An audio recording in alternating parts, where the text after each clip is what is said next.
Se trata ahora de un caso clínico igual forense.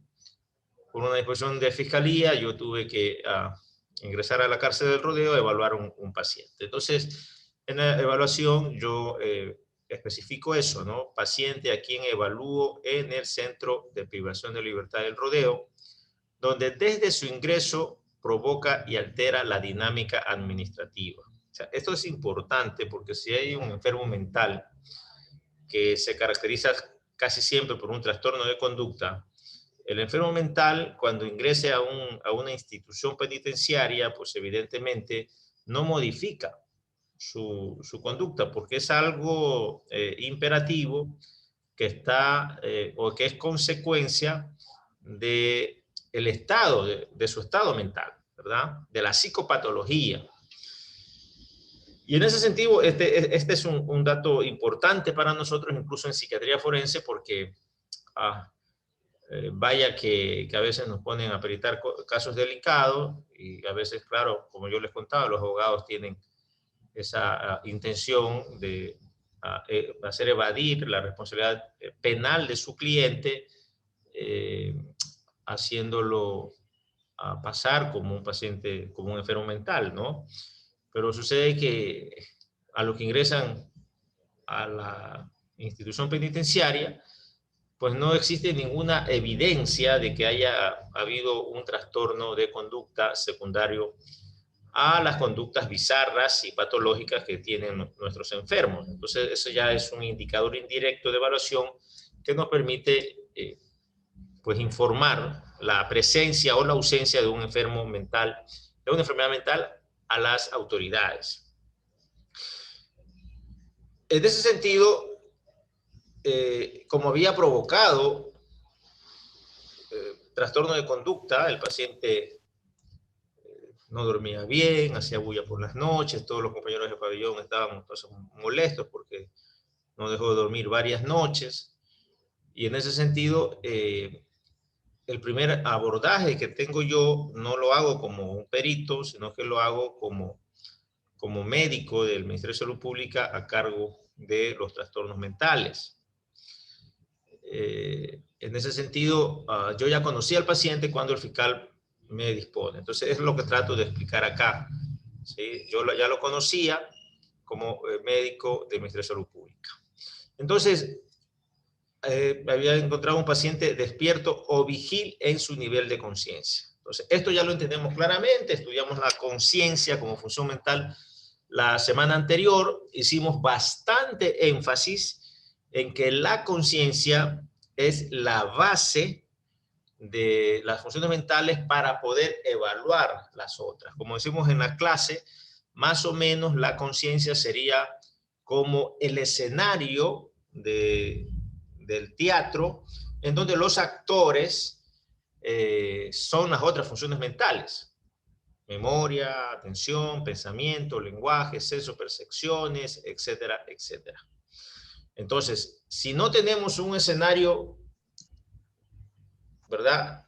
Los actores no pueden actuar.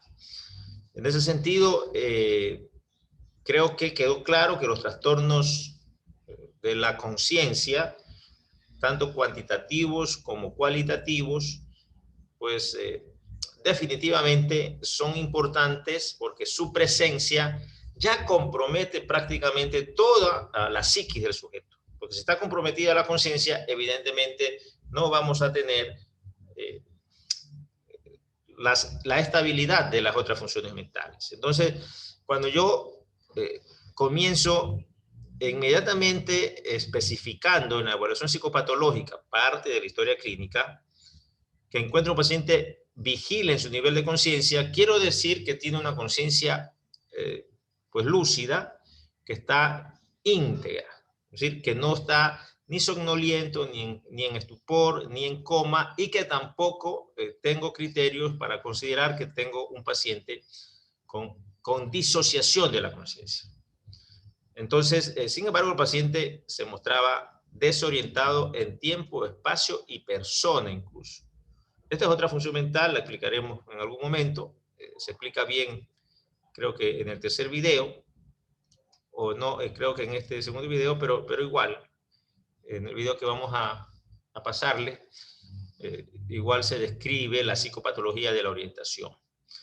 Su discurso revela un lenguaje poco fluido, aunque coherente y escaso, poco atento, sí colaborador, apragmático en relación a estereotipias, las pruebas que evalúan funciones mentales superiores, evidencian nula capacidad de razonar, de emitir juicios, de abstraer. Por tanto, su función volitiva es inapropiada a la hora de tomar decisiones. Se reporta evidencia de productividad psicótica, es decir, síntomas. Aquí esto quiere decir que hay síntomas de psicosis. Uno de los síntomas patognomónicos de psicosis, sabemos, son alucinaciones y delirios. Y claro, entonces si yo pongo que hay evidencia de productividad psicótica, me refiero a que hay un paciente que tiene alucinaciones y que tiene delirios. Alucinatoria, audio verbal de voces que lo llaman por su nombre y lo incitan a matarse. Y delirante. Punto. Su autonomía es dependiente de terceros. Agitación psicomotriz en la desesperación de no contar el centro con la medicina psiquiátrica que toma en virtud de su diagnóstico médico psiquiátrico. Es decir, tenemos aquí un paciente que ha estado bajo tratamiento de la especialidad y que por algún motivo, claro, cae preso, pero él toma su medicina y sabe que con esa medicina duerme bien y pasa mejor, y entonces como está preso, no contaba con la medicina y el paciente estaba, pues francamente, agitado, ¿verdad? Y eso, por supuesto, era parte de la causa de sus trastornos de conducta que habían provocado alteración en la dinámica administrativa, ¿no? Entonces, lo primero de este caso es que vamos a tomar en cuenta cuántas funciones mentales estamos describiendo acá. Entonces, comenzamos con conciencia, número 1, orientación, número 2, lenguaje, 3, atención, 4, colaborador, actitud, 5, apragmático, esto está en la psicopatología de la psicomotricidad, 6, estereotipias, claro, quiere decir la repetición de movimientos motores, de los más variados pueden ser, por eso decía, pragmático revela una psicopatología de la psicomotricidad. Las pruebas que evalúan funciones mentales superiores, y aquí nombro algunas, ¿verdad? Raciocinio, serían 7, juicio práctico 8, abstracción 9, volición, voluntad 10, alucinaciones, sensopercepciones 11, ideas delirantes, delirios, pensamiento 12, autonomía dependiente de terceros, agitación psicomotriz, ya está, psicomotricidad. Perfecto. Están evaluadas 12 de las 21 funciones mentales. Es decir, aquí nos detenemos un poquito porque una de las preguntas seguro del examen será un caso clínico y ustedes tendrán que identificar en una primera parte qué funciones mentales están descritas y luego escribir cuáles funciones mentales no están escritas. Es decir, aquí hay 12 que están descritas, entonces faltarían 9 funciones mentales que no están descritas. Entonces ustedes tienen que escribir las 12 que están escritas y las 9 que no están escritas. Avanzando, en ocasión de que si estamos claros que la primera función mental importante para el proceso de enseñanza-aprendizaje de esta parte de la medicina es la conciencia, como lo habíamos explicado en la clase anterior. La segunda función mental, sin duda, que de ley siempre se estudia en segundo, como a continuación de conciencia, son las sensopercepciones, ¿verdad? Y por tanto, vale la pena que ustedes también estudien la psicopatología de las sensopercepciones.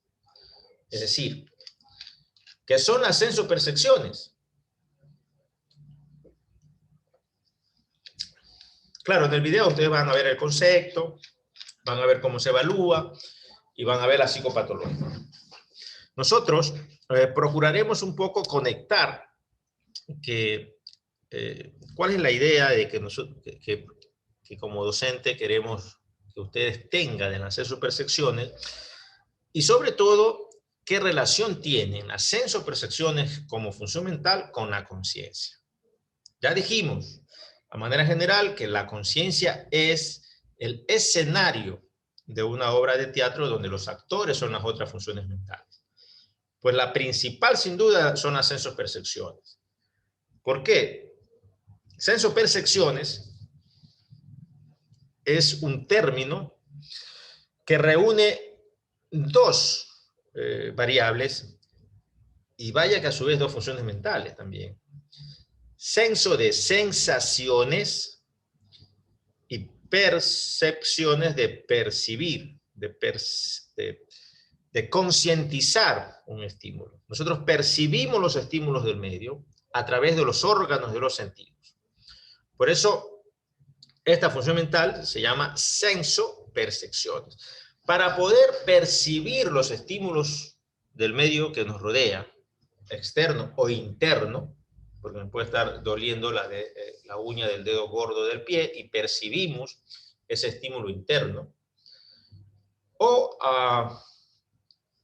los estímulos reales en relación a los ruidos del medio ambiente externo, o los estímulos visuales, es decir, los mismos estímulos que son percibidos por todos los cerebros de la gente que está en el entorno. Es decir, si todos aquí estamos escuchando solo mi voz, evidentemente es el estímulo auditivo que existe. Pero puede haber alguien que esté escuchando de pronto otro estímulo auditivo que no lo escucha nadie más. Entonces, seguro esa será una alucinación, que casualmente significa percepción sin estímulo real. Entonces, yo hago mucho énfasis al inicio del video en procurar que a través del concepto nosotros vinculamos las sensopercepciones con la conciencia. Porque está claro y podemos entender fácilmente que un paciente que está en coma no está consciente del medio que le rodea. Ni siquiera del medio interno, ¿verdad? Porque un paciente que está en coma, si ustedes tuvieran una escala de Glasgow y utilizan la maniobra del dolor, simple y sencillamente el paciente no responde incluso a maniobras del dolor. Entonces, la relación de conciencia con sensopercepciones es una relación directamente proporcional. Si existe conciencia, existe sensopercepciones. Si no existe conciencia, no existen sensopercepciones. Si la conciencia está alterada cuantitativamente, las sensopercepciones van a tener dificultad de percibirse. Entonces ustedes van a estudiar que la psicopatología de las sensopercepciones se clasifica también en trastornos cuantitativos y trastornos cualitativos. Aquí, claro, si nosotros tenemos 5 órganos de los sentidos, si escuchamos bien, pues tendremos íntegra esta función mental.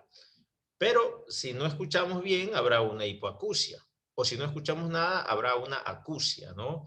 Aquí, otra vez, la psiquiatría está muy relacionada con la neurología, que es la especialidad médica que finalmente trabaja y estudia los fenómenos de los trastornos, tanto de cualquiera de los órganos de los sentidos, ¿verdad? Del gusto, a propósito ahora del COVID, cómo se pierde, ¿verdad? Del olfato, que también con el COVID, cómo se pierde, ¿verdad? Una anosmia.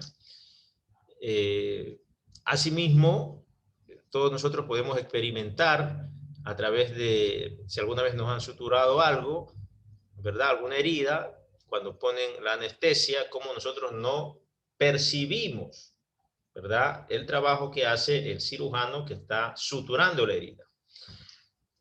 Pues vaya entonces que sí, la primera parte de la psicopatología de las sensopercepciones es más neurológica que psiquiátrica. Y nosotros casi no la evaluamos.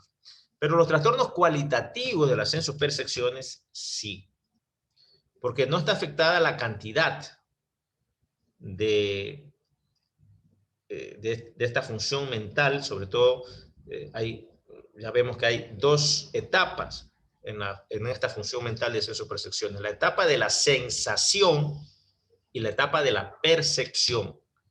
Los trastornos cuantitativos casi siempre se vinculan a trastornos de las sensaciones.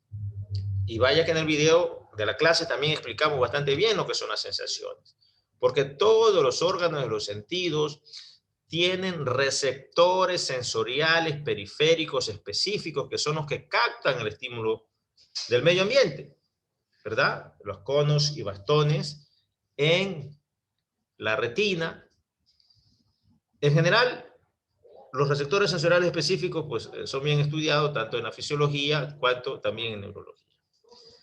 Pero nosotros, insistimos, una vez que se capta el estímulo del medio a través de los receptores sensoriales periféricos específicos para cada órgano de sentido, este estímulo es transmitido por una vía sensitiva, que casi siempre involucra un nervio periférico, por supuesto, y esta vía sensitiva transmite la sensación. Entonces, miren ustedes cómo se trabaja desde el término sensación, ¿no? ¿Qué sería una sensación? Es fácilmente definible.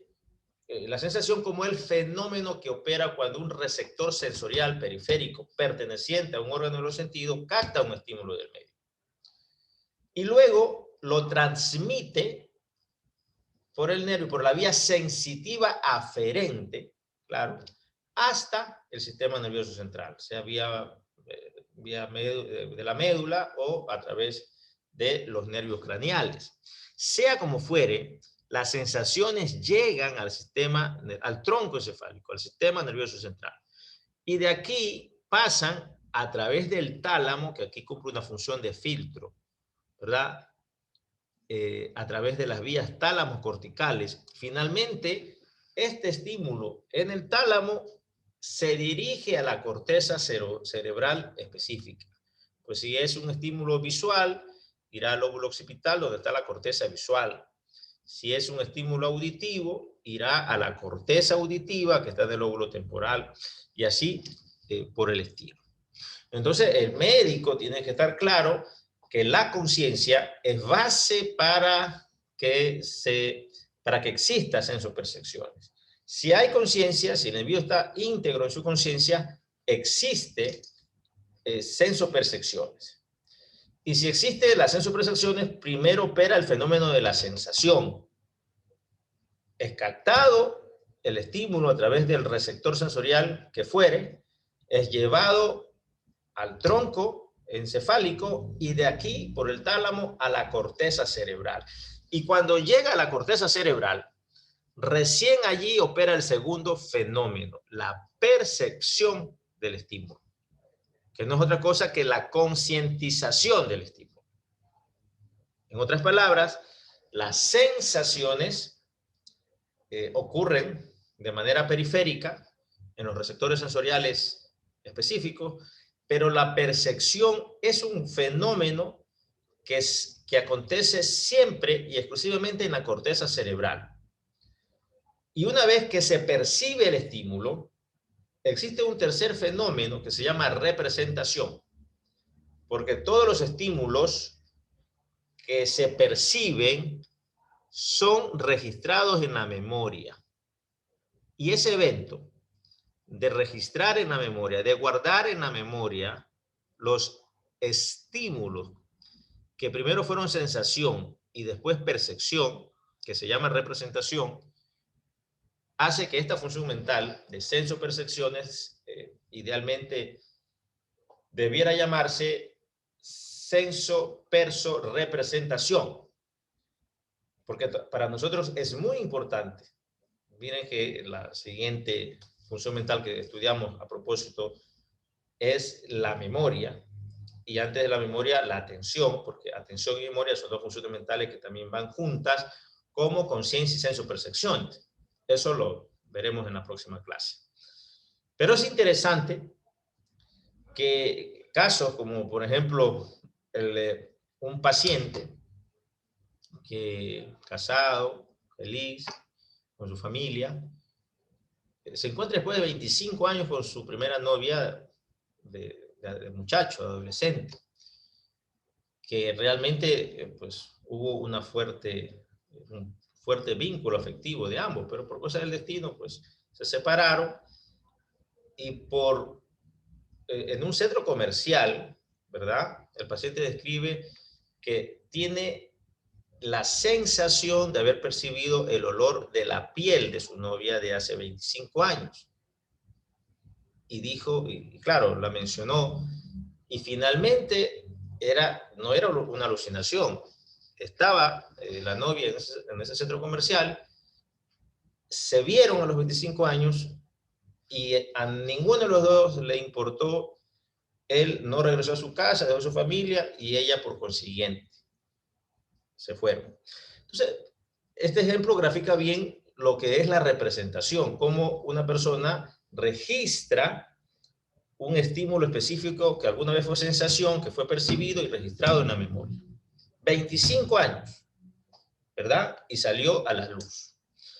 Todos los estímulos que nosotros percibimos son representados en la memoria. Tanto pues del gusto, del olfato, del tacto, de la audición, de la visión. Los trastornos cualitativos y la psicopatología que nosotros hacemos énfasis son los relacionados a la percepción. ¿Qué implica la percepción? Implica un segundo paso después de las sensaciones.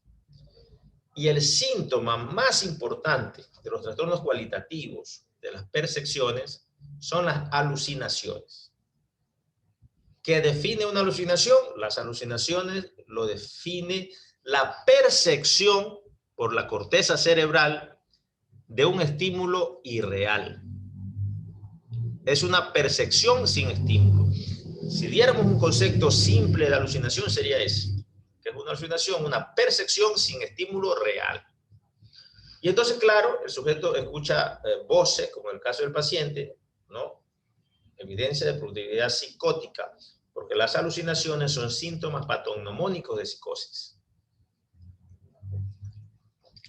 Quiere decir que si nosotros estamos en el hospital y vemos que el interno le dice al residente, este paciente está psicótico, le está diciendo que este paciente está alucinando, tiene una alucinación auditiva, visual, pero más o menos, definitivamente, ¿verdad? Es un estímulo que se percibe, es un evento que se percibe sin la presencia de un estímulo real. En ese sentido, jóvenes, alucinaciones es el síntoma más importante de la psicopatología de las sensopercepciones. Y más importante porque sabemos que nosotros vamos a estudiar tres grandes trastornos: psicosis, depresión y ansiedad.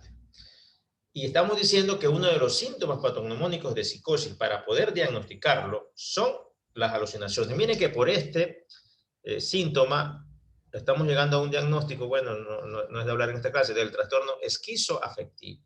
Pero ya estamos poniendo un diagnóstico de un trastorno psicótico, por la evidencia de productividad psicótica, específicamente alucinatoria, audio-verbal, de voces que lo llaman por su nombre y que lo incitan a matarse. Es decir, las alucinaciones son percepciones sin estímulo real. Quiere decir que sin que exista o medie una sensación aferente, porque las sensaciones son, evidentemente, los estímulos que son captados por los receptores sensoriales periféricos, en este caso de la audición. Sin que exista un estímulo real, esa vía se activa y definitivamente la corteza cerebral auditiva temporal, ¿verdad?, percibe un estímulo que no es real. Y luego, en la clase del video, ustedes podrán hacer la diferencia entre qué es una alucinación, qué es una pseudoalucinación, qué son las alucinosis y qué son las ilusiones. Las ilusiones, que de todas maneras son mucho más frecuentes cuando existe un compromiso de conciencia cuantitativa. Es decir, el paciente no tiene lucidez, no está vigil, no está alerta, está somnoliento. Y por tanto, pues un florero, él lo ve como un dinosaurio y se asusta. A diferencia de las alucinaciones en donde el estímulo no existe, en la ilusión el estímulo sí existe. Es captado por el receptor sensorial periférico, pero es percibido de manera diferente por la corteza, ¿verdad? Las alucinaciones tienen una característica adicional. Las alucinaciones definitivamente comprometen el juicio de realidad del paciente. Es decir, el paciente no discrimina que es falso, que no existe, que son irreales. Para el paciente es una verdad absoluta, la voz que escucha. En las ilusiones, el paciente definitivamente pasa un periodo de tiempo y cae en cuenta de que no era el dinosaurio, que era el florero. Y luego, por supuesto, la diferencia entre alucinaciones y alucinosis es que en las alucinosis son alucinaciones, pero con esta característica del juicio de realidad que no es alterado. Es decir, el paciente escucha la voz, pero le dice al terapeuta, pero ¿verdad que eso es falso? ¿Verdad que no existe? Entonces son diferencias sutiles entre alucinaciones, ilusiones y alucinosis, que de todas maneras se explica mejor en el video de la clase.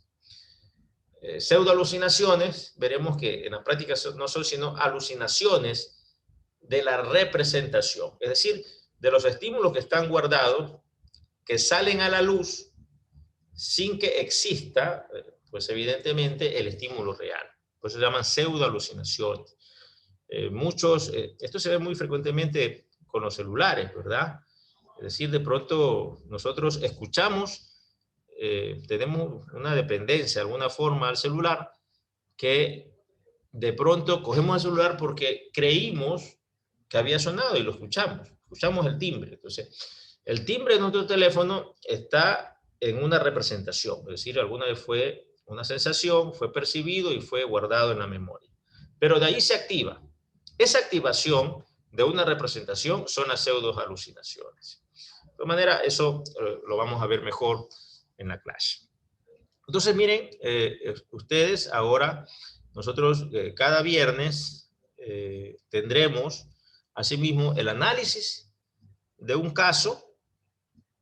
Trabajaremos viendo qué funciones mentales se han descrito.